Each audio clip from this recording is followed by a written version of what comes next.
Osin Smyth. Wow. Happy New Year to you all and welcome back to OUFC Fan View for another review of another Oxford United game. It is the first League One game of 2024. Of course, it is New Year's Day and Oxford are away at Charlton Athletic. Last time out, folks, Oxford were 2-0 up and squandered it in that heartbreaking 3-2 defeat to Derby County, and that is still very much fresh in the memory. And with all the injuries mounting up in this Oxford United side, I did not hold out much hope for this game. I actually was dreading it a little bit. Certainly if we lost it, I was going to dread the reactions on this channel. But these games over Christmas and New Year have had a little bit of mirroring. Firstly, maybe we met the right side at the right time in Charlton Athletic, but if you go all the way back, we had a last-minute defeat to Northampton and we backed that up with a last-minute win against Cambridge. We went ahead against Derby before squandering the lead. Here, Oxford United went behind early to Charlton before finding a way back to win. That's right, folks. It's a win on the first day of 2024 for Oxford United. At the Valley, it finished Charlton Athletic 1, Oxford United 2. And what a goal it was from an unlikely source for Oxford United, but we will get into all of that. I'll go through the team news, I'll do a review of the game, and I will give my final thoughts. I'll leave timestamps down below. I forgot to do it on the Derby one, but I'll do it for this video, so you can jump to any point in the video that you wish. But if you do that, please hit the like button because that helps me out so much. And if you do like the content, then consider subscribing. And I want to give thanks to three very crazy but very kind individuals that have left me super chats over the last couple of videos. Alex Mitchell and Larry Kippings for the game on Boxing Day, and Robert Mills for the super chat after the Derby games. Thank you very much appreciated. Let's have a look at this Oxford United side then. And isn't football a weird game? Oxford travelled down to London last night and with every intention of playing Jordan Thornley in their starting lineup, but he woke up with a back spasm which added another injury to Des Buckingham's side, which meant they had to reshuffle it round again, and it meant Osin Smyth was playing at centre-back and Oxford were playing a back three. So very different to what we've seen in recent weeks, and Oxford have kind of had to do that, have been forced into changing what would normally be probably a 4-2-3-1. Josh McEachran also came into midfield as well. Tyler Goodrum and Stan Mills were the guys who were taken out of the side.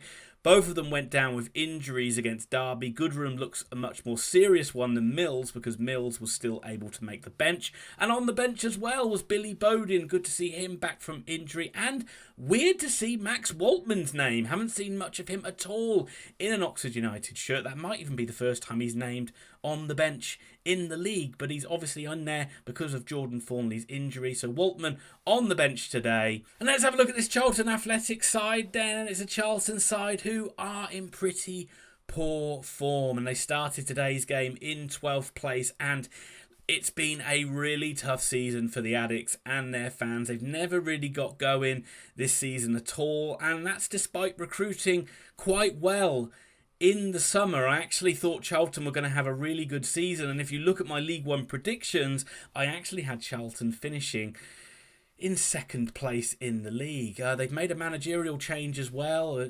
Now they've got ex-Oxford United manager Michael Appleton in charge, but it's fair to say that he has not really won over these Charlton fans at all, and certainly not after today's result, and that comes off the back of Dean Holden losing his job in August. But it was one change from the Charlton side that lost 2-1 late on to Bristol Rovers, but it was a big one, and that is Alfie May, top scorer, who is replaced by Tyrese Campbell. Slobodan Tedic was at Barnsley last season. He scored against United last season.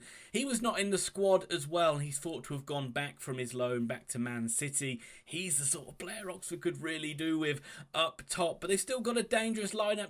Charlton, Corey Blackett-Taylor is still in there, and he's got 7 goals and 6 assists in League One this season. So with both sides licking their wounds, I was wondering what sort of game we were going to get at the Valley this afternoon. But it was Charlton who flew out the blocks early doors scores, and they took the lead after 5 minutes. A disastrous start for Oxford United, who were guilty of giving the ball away in midfield. Ruben Rodriguez losing the ball, and it meant that Blackett-Taylor could just maraud down the left-hand side, Oxford's right. He got into the penalty area, and it was sort of a shot come cross, really, which Beadle could only parry out into the middle of the goal, but it went straight to the on-rushing Chem Campbell, who was there to take a touch and prod it home. Oxford all at sea at the back. Looked all too easy, that goal for Charlton Athletic, and we've just gifted them a dream start. And after 8 minutes, it could have been 2-0. Oxford all at sea here, and it nearly came from another mistake. Kieran Brown playing a terrible ball out from the back into midfield, picked up completely not to an Oxford player, straight to a Charlton player, and it comes to Blackett-Taylor, who shot wrong foots Beadle, but Beadle is able to sort of dive back and make a pretty good save, actually, to keep Oxford only 1 goal down. But thankfully, Oxford did start to get into this game, and on 14 minutes, it was the first chance for Oxford United. A bounce of the ball kind of went their way in midfield. A Charlton midfielder got caught underneath it, and it meant Oxford could start a little counter-attack. Brannigan frees Rodriguez, who can bear down on goal, and he got into the penalty area and took a good shot, actually, but it was well saved by Maynard Brewer in the goal. And unfortunately for Oxford, whereas Charlton's first shot on goal fell nicely for an on-rushing midfielder, there was nobody there following in, and Charlton could clear the danger. But Oxford was starting to feel their way into this game, and it was only a minute later that another fine Oxford move flowing forward, and the wing-backs doing really well. It started to move with Bennett, and it got worked out to Finn Stevens on the right-hand side, and he played a good low ball back into Cameron Brannigan, who was around the penalty spot. But great defending by Charlton, very good block by Hector, stopping Brannigan from having a shot on goal. And the game was flowing back and forth at this point, and every time Charlton's brightest spark was Blackett-Taylor down that left-hand side, causing a lot of problems every time he got the ball. He dinked a very, very nice ball across to Kanu at the back post, and his header this time, Kieran Brown doing a really good defensive work, getting a block on that header and putting it behind for a corner. But everyone will need to sit down here, and everyone will just need to not overreact to the shock I'm going to give you. Because on 22 minutes, Oxford made it 1-1. And it was Mark Harris, the goal scorer. Mark Harris, who hadn't scored since August in the league for Oxford United. He finished off an incisive move from Oxford, and it started with Elliot Moore really just taking the ball out from the back, marauding forward into midfield. He found Rodriguez, who got Stevens motoring down the right hand side. Lovely ball from Rodriguez, and Stevens just got onto it, and it was a first time cross right low across the 6-yard box, and Mark Harris gets there ahead of the defender, tucks it into the back of the net.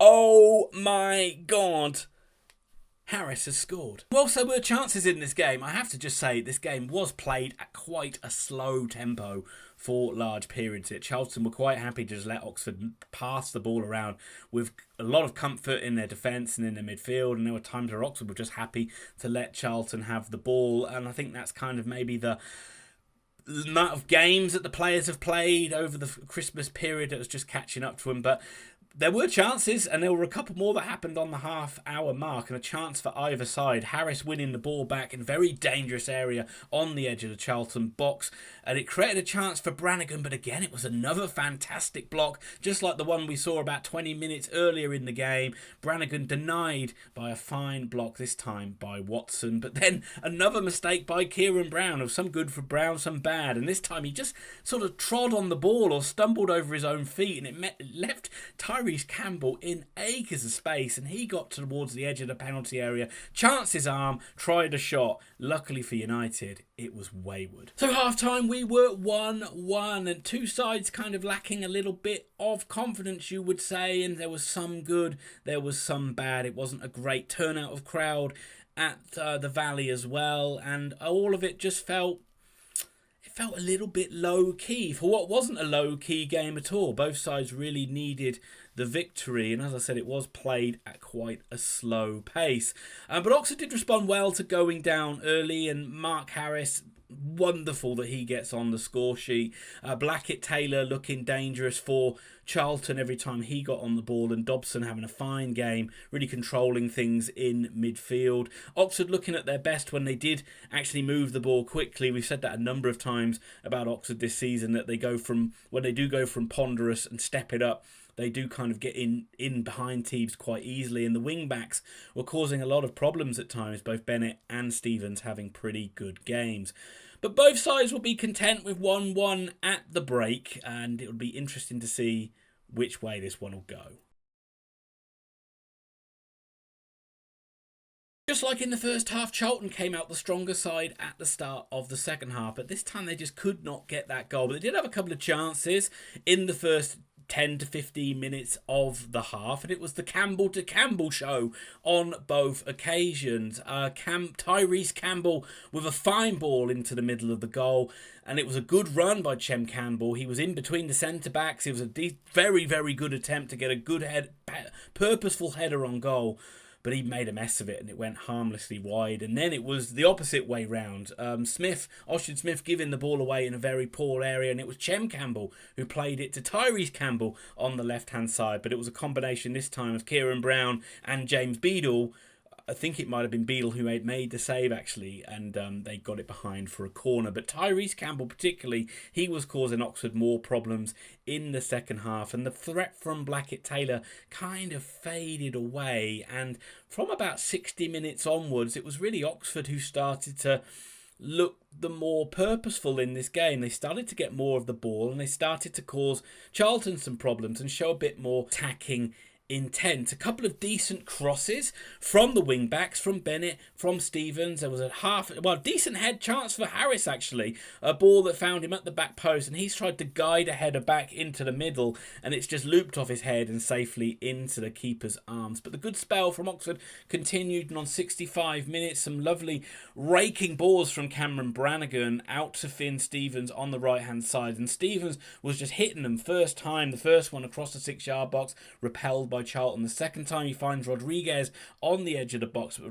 Rodriguez's shot was very scuffed and Charlton were able to smuggle it away. But you could certainly see the difference a goal was making to Mark Harris, and he was looking more lively up front. A decent effort from him from 20 yards. It was the sort of game where it was a greasy pitch and two sides not in form. You're surprised more people weren't taking pot shots from about the 20-25 yard range. Certainly when we get to the winner, you will see why that maybe should have been the case. But it was Mark Harris, decent effort on target. Maynard Brewer makes a good save, and the rebound is straight to a Charlton player and goes to their way, and they were able to clear the danger. But Harris again on 75 minutes, another shot on goal, looking quite dangerous, looking like to take people on in and around the penalty area, which is something we haven't seen for a long time. And shot which kind of easily dealt with in the end, but good intent from Mark Harris. There was a weird dynamic in the game where I wouldn't say Oxford were playing with like a huge amount of purpose, and it wasn't like they were battering down the door, but they were certainly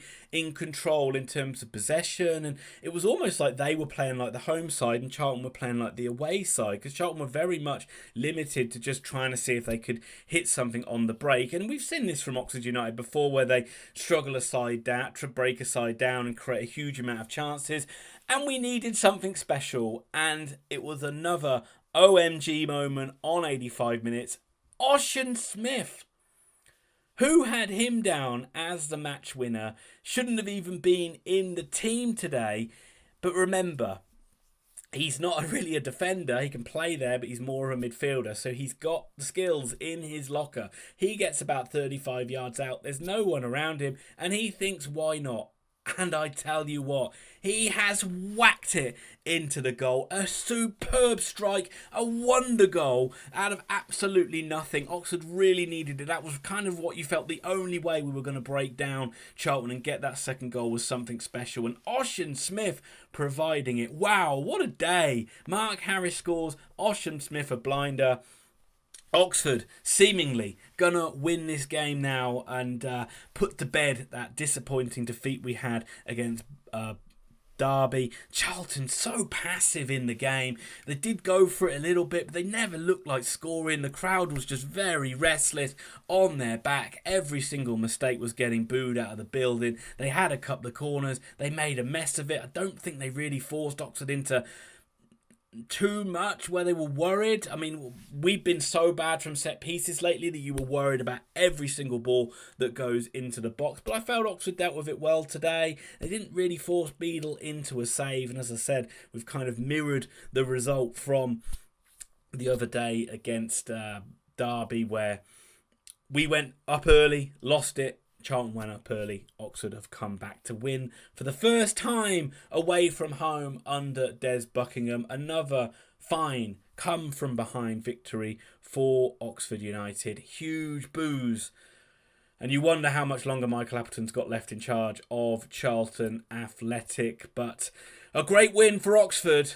Let's move on to the final thoughts. And I'm going to start with Charlton Athletic. And wow, what a disappointing season for you and your fans. If there are any Charlton fans watching this, look, I'm not poking fun or anything. I mean, I thought Charlton were going to have a good season this season. I did put them to get second place behind Derby in my League One predictions at the start of the year. But it's just, as I said, never really got going for them. And it just seems like there's so much anger and disappointment from the fan base that's spilling onto the players. I know you missed you're missing Leeburn, a very key attacking player for you. You're missing Camera as well, and Malfi May going down is a big blow for you. But you looked very passive today, considering you took the lead against an Oxford United side who were really licking their wounds themselves. You didn't really have that conviction to go on and really hammer home that advantage. I thought that Tyrese Campbell looked okay in the second half, and I thought that Blackett Taylor looked good in the first half. Some couple of decent defensive performances. Dobson was good in midfield and from the centre backs, but I really just thought that Charlton would really take the game to Oxford today, especially with the fact of they needing a win at home and Appleton under pressure. I thought the players would really fly out the traps, and you just really didn't. After about the 10-minute mark, you just didn't. I just say really weird. I started at both halves okay and just didn't push it forward. Is that a common occurrence, Charlton fans? And just let me know what's gone wrong this season and what needs to be done to fix it, and who maybe needs to come in to fix it for you guys. And is there still a chance that someone could come in and salvage it and you can make a run at getting into the playoffs? Because the things can change around very quickly in League One. Do you think you've got a squad in there that's capable of putting a quality run together? But Happy New Year to you all, and good luck for the rest of the season. Oxford just seem to have a little bit of luck when it comes to playing Charlton at the moment, or in recent years. But we'll move on to Oxford United now. And I've said this before in videos, we just need to find a way of grinding out some wins. And we're doing that. In the disappointment of the last two defeats, there's been two very pleasing wins in there. Against Cambridge, where we've just found a way to win it.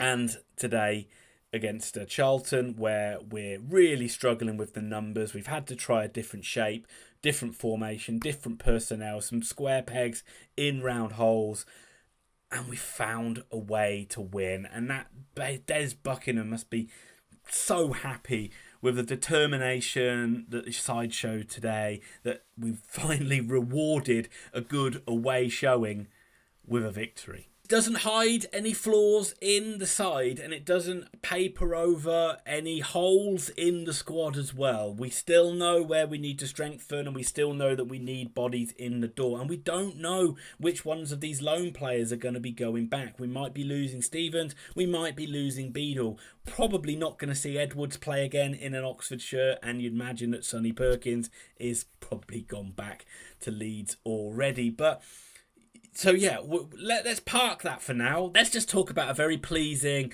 morale boosting victory we've had at the Valley today, and how the players have responded well to not only the setback against Derby, but to going a goal down early. There wasn't panic in the Oxford side. They grew into the game. They played some lovely football at times. I thought the wing-backs added a great dimension to this side today, and it shows you what an addition Bennett has been to this side. Finn Stevens looked probably at his most comfortable playing wing-back, and delighted that Mark Harris finally got a goal in there. He looked a heck of a lot sharper once he got that goal, I must say. But as much as everybody played well today, you have to give special praise to Osin Smyth. What a goal to win it. Is that his first Oxford United goal? If it is, wow, what a strike. Will he ever score a better one? Probably not. But it shows you what a talented player he is. And he's one that's kind of had to wait in the wings and wait for very limited opportunities. But he's come into this side and laid a statement down, and it'd be interesting to see how much game time he gets now moving forward. But he's had to play centre-back today, a very unfamiliar position, and he made some mistakes. But what I liked about Osin Smyth today, other than the goal, is he kept the confidence to keep trying to pass, to try difficult passes, he didn't just go into his shell after he made a mistake and gave the ball away in a bad area. He kept trying to get on the ball. He kept trying to get Oxford moving forward. And he wasn't scared to keep going in the game. And you know, from someone who hasn't played for a lot of football, he played well throughout the whole 90 minutes. And he's won us this game when it seemed like it was just going to drift towards a 1-1, and he's pulled out a big 3 points for Oxford United. And credit to Des Buckingham for throwing him in there and playing him. He could have easily gone back to just playing a 4-4-2 or a 4-2-3-1, but he stuck with the game plan that he wanted for this game. And his Oxford United players have responded today and put in a very pleasing performance. And he'll be happy, the fans are happy, the players should be happy. And we can all just relax a little bit now that we've got this Christmas and New Year period out of the way. We're still in pretty good shape. And we can just almost take the FA Cup as a bit of a free hit before we move back to league football in a couple of weeks against Carlisle. Maybe we'll have some new bodies in the building. Maybe we'll have some players back from injury. And against the Carlisle side that are struggling, hopefully we can put in another fine performance. But we're 5th in the league in League One after 25 games. And we're only 5 points off the automatic promotion places. And behind Stevenage in 7, there's a pretty decent gap opening up to Blackpool in 8th. So, as much as we've been struggling, Oxford are still in a good place heading into 2024. Leave your comments down below. Once again, you don't need to go over the players we need to sign. Let's just talk about how the boys did today. And they've done us proud. Happy New Year to you all. I'll be back to do a review of the Coventry game at the weekend because we can watch it. Because there'll be some dodgy streams going around, which is fantastic.